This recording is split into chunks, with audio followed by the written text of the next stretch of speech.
নদীর সঙ্গে গ্রাম বাংলার মানুষের সম্পর্ক চিরায়ত। কারণটাও খুবই স্বাভাবিক।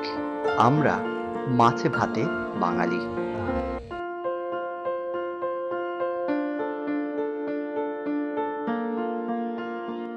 বর্ষায় নদ নদী খালবিল পানিতে থই থই করলেও গ্রীষ্মে তার দেখা মেলে পুকুর, ডোবা কিংবা ছোট্ট জলাধারে।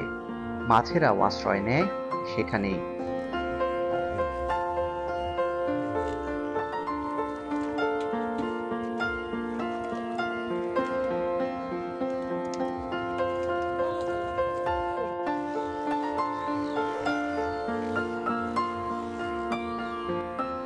বড়দের সঙ্গে মাছ ধরতে নেমে পড়ে ছোটরাও। গভীর কাদার নিচ থেকে মাছ তুলে আনে নিপুণ দক্ষতায়।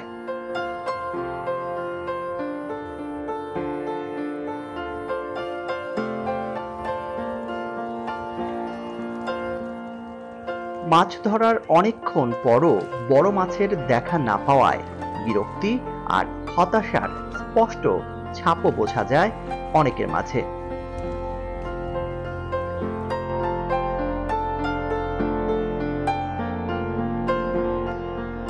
অবশেষে দেখা মেলে বড় মাছের। গভীর কাদার নিচে লুকিয়ে থাকলেও দক্ষ শিকারীর হাত ঠিকই খুঁজে পায় তাকে।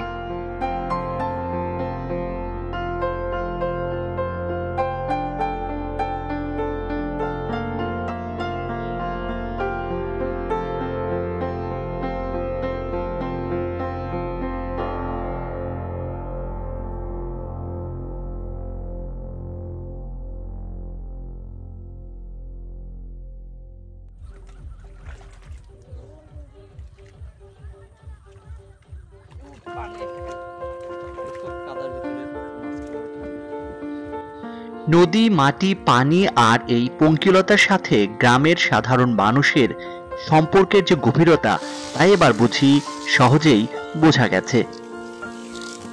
তথাকথিত শহরের সভ্যতা এসব থেকে যোজন যোজন দূরে সরে গেলেও গ্রামের এই মানুষগুলো কাদামাটিকে খুব সহজেই গায়ে মেখে নেয় পরম মমতায়। তার উপহারও তারা পেয়ে যায় হাতে হাতে।